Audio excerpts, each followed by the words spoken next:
अस्सलाम वालेकुम, मैं हूं डॉक्टर एलआर ख़ान और आप देख रहे हैं हमारा YouTube channel health corner. Dear audience, मुझे उम्मीद है कि आप सब बखैरियत व आफ़ियत होंगे।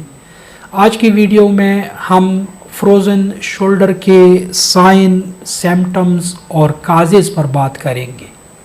सबसे पहले काजेज़ पर बात करते हैं कि फ्रोज़न शोल्डर जो है ये क्यों हो जाता है, इस कंडीशन से हम क्यों दुचार हो जाते हैं।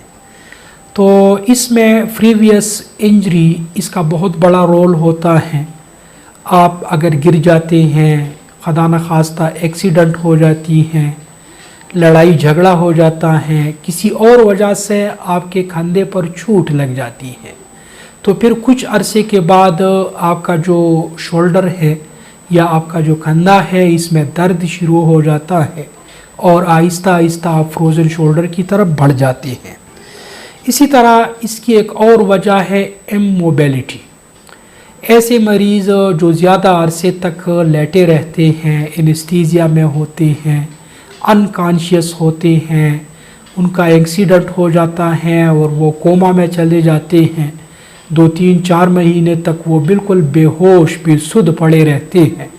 तो इस दौरान चूँकि उनके जिस्म का कोई भी हिस्सा हरकत नहीं कर रहा होता, शोल्डर जॉइंट जो होता है ये भी इमोबाइल होता है, तो इस वजह से भी फ्रोज़न शोल्डर जो है ये हो सकता है। बाज़ लोग जो होते हैं वो सोते वक्त अपना कंधा जो है ये सरहानी के नीचे रख देते हैं और अपने कंधे के ऊपर सो जाते हैं, यानी उसके सर और जिस्म का जो वज़न होता है वो कंधे के ऊपर पड़ जाता है। तो उनमें भी ये शिकायत हो सकती है। अगरचे ये शिकायत कुछ दिनों तक होती हैं फिर ठीक हो जाती हैं, लेकिन बाज़ औक़ात अगर आप मुसलसल और आपकी ये आदत हो कि आप सरहाना जो है वो अपने कंधे के ऊपर रख देते हैं और फिर सो जाते हैं, तो मुस्तकबिल में आपको फ्रोज़न शोल्डर की शिकायत हो सकती है। बाज़ लोग जो होते हैं वो कंधे पर वज़न उठाते हैं, इनका काम कुछ ऐसा होता है, या फिर बाज़ लोग ऐसे होते हैं जो हाथ हिलाने का ज़्यादा काम करते हैं, ट्रैफिक पुलिस वग़ैरह जो हर वक्त हाथ हिलाते रहते हैं, जिसकी वजह से उनका जो शोल्डर जॉइंट है ये बहुत ज़्यादा काम करता है और इसी ओवर एक्टिविटी की वजह से भी शोल्डर पेन हो सकता है या फ्रोज़न शोल्डर की शिकायत जो है हो सकती है।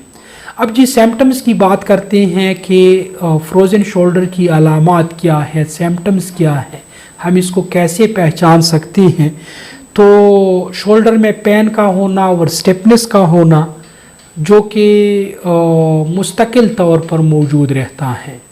मैंने पहले किसी वीडियो में बात की थी कि एक आम शोल्डर पेन होता है, हफ्ता 10 दिन तक जारी रहता है, और एक शोल्डर पेन जो है फ्रोज़न शोल्डर या एडहेसिव कैप्सुलाइटिस जिसको भी कहा जाता है, ये मुस्तकिल तौर पर रहता है और अमूमन सालों तक ये शिकायत रहती है।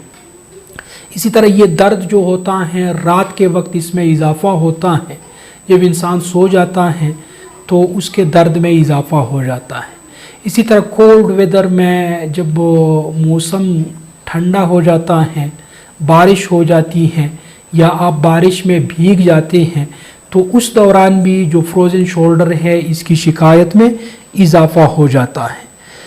इसी तरह ये जो दर्द होता है इसकी वजह से बाजू और शोल्डर की हरकत जो होती है ये रेस्ट्रिक्ट हो जाती है, महदूद हो जाती है। पहले आप अपने शोल्डर को, या जो नॉर्मल इंसान होता है वो अपने शोल्डर को या बाजू को जितना ज़्यादा हरकत देता है, जिन लोगों को फ्रोज़न शोल्डर होता है वो इतना ज़्यादा हरकत जो है वो अपने कंधे को या अपने बाजुओं को नहीं दे सकता। तो ये चंद एक साइन एंड सिम्टम थे जिस पर हमने बात की। इसी तरह इसके काजेज़ पर भी हमने बात की है। अगली वीडियो में हम इंशाअल्लाह फ्रोज़न शोल्डर की ट्रीटमेंट पर तफसीली गुफ्तगू करेंगे। तब तक मुझे इजाज़त दीजिए। अल्लाह निगहबान।